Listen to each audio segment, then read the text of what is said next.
All right, in this lesson, we're going to talk about why auditing. Now, in the previous lesson, we discussed a little bit about why auditing and what auditors do. In this lesson, I wanted to give you a conceptual overview of why do we do auditing and why this type of service or this type of work exists today. So we're going to first talk a little bit about small businesses. And when we talk about small businesses, we're talking about your mom and pop shops, okay? One owner, that owner probably works in the business, so they're not a shareholder. They actually own the business and they manage and they run the business. And then we'll talk about big businesses where auditing comes into play. So let's talk first about our small businesses. So our small businesses, what typically happens is that we have an owner who may or may not hire employees. So they may hire employees, but at the end of the day, the books are usually completed by the owner or the owner's employees who are a direct supervision of the owner. And the owner is also the shareholder. Since that owner owns that place, they kind of know what's going on. They're the ones that are signing the paychecks. They're the ones that are seeing the checks go out. They're the ones that are seeing the money come in. And so really there isn't any issues there. When the owner sees a financial statement, they're pretty much the ones that are preparing it. They're the ones that have a day-to-day interaction with the company itself. And so auditing is not necessarily needed in that space or time. Now, fast forward a little bit and we have these big businesses. Now, why big businesses? Well, really the creation of big businesses is because we've had these small business owners who are very entrepreneurial and they want more of their business. They want to do more of their business, and some would say they want to make more money, but maybe they want to do more good with their service or their product. And so that turns into this big business, okay? Now, the problem with going from small business to big business is typically you have to have a lot of capital, okay? You have to bring in a lot of capital. You have to invest and invest and invest. And in order to do that, you're going to need some capital. Now, small businesses are right, but to take it to the next level, you're going to need more money. Well, one of the ways that you can access more money is through what we call the capital markets. And the capital markets may be through selling shares of your company to other people who will become investors, or it may be accessing debt or loans from the bank or from the public in order to receive more cash so that you can invest in your company and become a big company and do more and make more money, okay? So what we now have is a situation that looks something like this. We've got shareholders. Those shareholders, they don't care about necessarily running the business. They just want to invest in the business for a piece of the profit or a piece of the pie later on. And so we've got shareholders that don't necessarily want to manage business. They just want to give up their cash in order to hopefully make up more cash later on because of their investments. So what do? They go out and they hire professional managers. We call that management. So when we talk about a board, that board may decide, hey, we want to hire X, Y, and Z person to be the CEO. That CEO is a professional manager. We call them an agent of the shareholders, and they're management. Then what does that CEO do? That CEO goes out and hires their managers, and hopefully that CEO's decision making of hiring those other managers will then help build the business to be better, greater, and make more money for the shareholders, as well as make a whole lot of money for the CEO, okay? And then those managements then have their staff and employees. Now, what's the problem with this versus the small business? Well, notice something here. Those professionals, managers, and their staff and employees will prepare books, and those books would then get sent to the shareholders. But the question is can we trust those books? And if we can't trust those books, is there some way that we can trust those books? Okay? And so we've got these books that basically the results of the year shared with the shareholders, and the question is can the shareholders rely on that? Well, the reason why we're talking about this is because from the shareholders and the management standpoint, there's something called information asymmetry.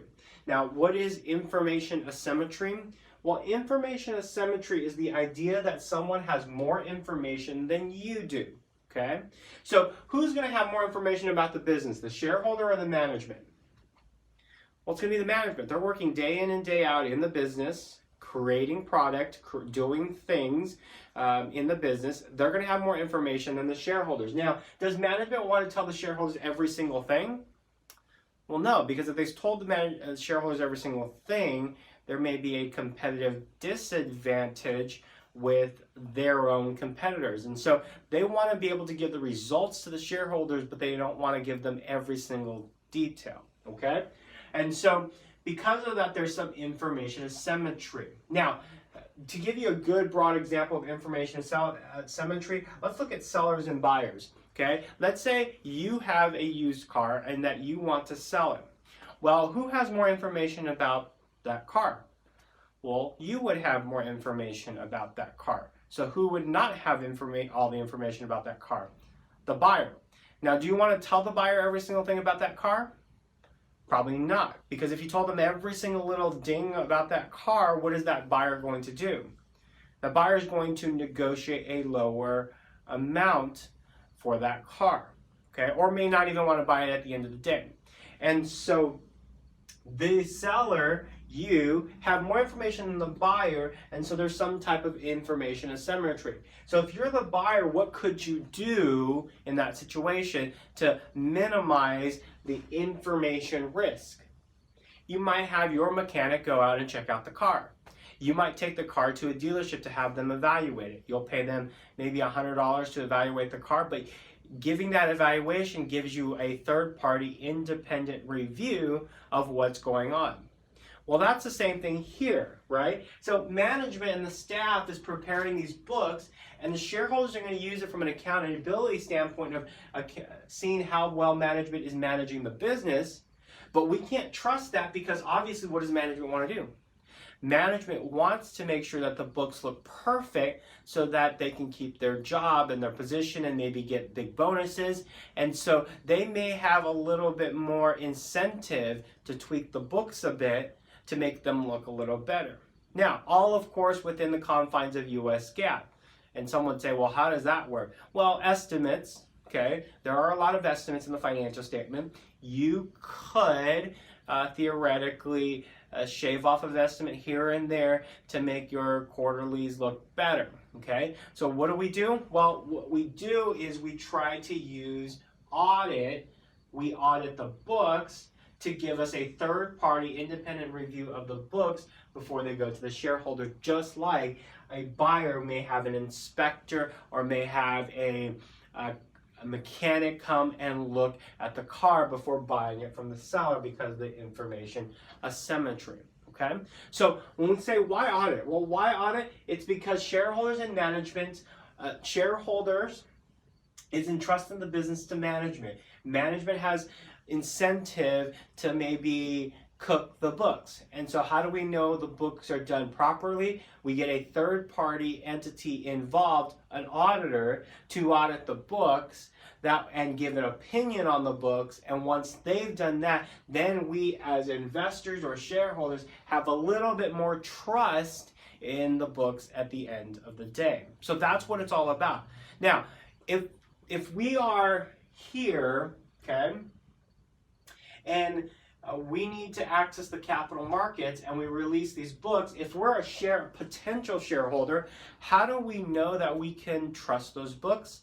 Well, we can trust those books because they've been audited by a third-party independent auditor who says that the books are correct or not materially incorrect, okay? So big businesses love to become bigger and they need more capital in order to innovate and expand, thereby selling shares in exchange for ownership. And to do that, they have to release some type of financial statement. When they release some type of financial statement, the question as an investor is, how do I trust it? That's like you going and buying a home, let's say, and you're buying a home and the seller gives you a inspector report.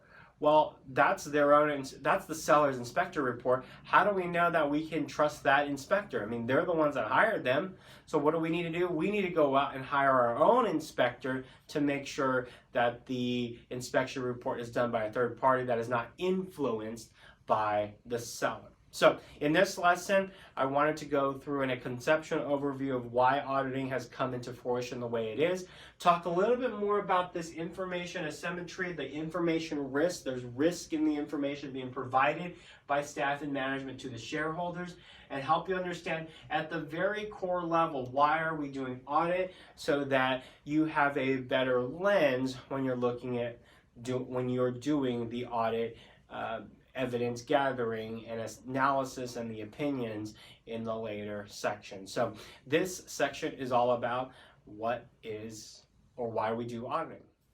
Hey, thanks for watching my video. If you like what you saw, make sure you press the thumbs up button that's right below here. If you have any questions, make sure that you leave a comment or that question in the comment box below. And if you haven't subscribed yet, make sure you press the subscribe button. It's just below me.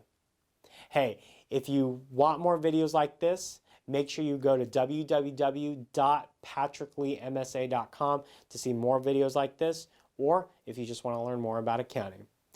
Thanks for watching. We'll see you in the next video.